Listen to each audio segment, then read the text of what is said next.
ഇന്ന് ലൈൻ സെറ്റായെങ്കിൽ നാളെ physical relation ആണ് എന്നുള്ള കാലഘട്ടമാണിപ്പോ. ആ സമയത്ത് പോലും അവന്റെ എക്സ് ആയിട്ട് അവൻ റിലേഷൻഷിപ്പ് സെറ്റ് ആയിട്ട് ഈ ബ്രേക്കപ്പ് ആവുന്ന അന്ന് വരെ അവൻ അവളോട് ഫിസിക്കൽ റിലേഷൻഷിപ്പ് ചോദിച്ചിട്ടില്ല.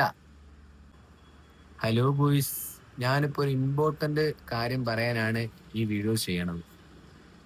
നമ്മുടെ ഈ വന്ന കാലഘട്ടത്തില് ഒരു ജെന്യൂൻ ആയിട്ടുള്ള അല്ലെങ്കിൽ ഒരു ലോയൽ ആയിട്ടുള്ള ഒരു പേഴ്സണെ കിട്ടാൻ ഭയങ്കര പ്രയാസമാണ്.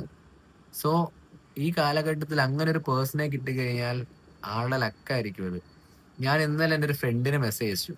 ആളറിയാണ്ട് ആളുടെ എക്സ് എന്ന നിലയിൽ ഞാൻ ആൾക്ക് മെസ്സേജ് അയച്ചു. ആൾക്ക് എൻ്റെ നമ്പർ അറിയില്ല, ആരാണ് മെസ്സേജ് അയക്കുന്നതെന്ന് അറിയില്ല. സോ എന്നിരുന്നാലും ഞാൻ ആൾക്ക് മെസ്സേജ് അയച്ചു. ഞാൻ ആളോട് ഇങ്ങനെ എന്നെ തിരിച്ചു വന്നോട്ടെ, അല്ലെങ്കിൽ എനിക്കൊരു ചാൻസ് ഉണ്ടോ എന്നൊക്കെ ഞാൻ ആളോട് ചോദിച്ചു. ഈ സമൂഹത്തിൽ ഒരു പേഴ്സണെ വെച്ച് വേറെ തേർഡ് പേഴ്സണെ ചൂസ് ചെയ്യാൻ നിൽക്കുന്ന ടീംസ് ആണിപ്പോ. അതൊരു ബോയ് ആയാലും ഗേൾ ആയാലും.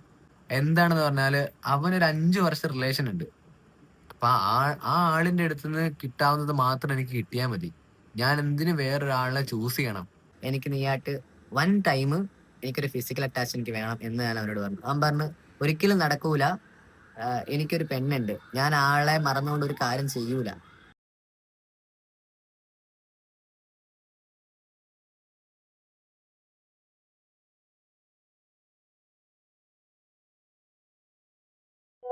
ഇതേക്ക് മെസ്സേജ് ഇട്ടപ്പോ അവളുടെ അടുത്ത് പറഞ്ഞു ഇതേപോലെ ആളെനിക്ക് മെസ്സേജ് ഇട്ട് ആരാന്ന് അറിയത്തില്ല, ഞാൻ മുന്നേ പറഞ്ഞിട്ടുണ്ടായിരുന്നു.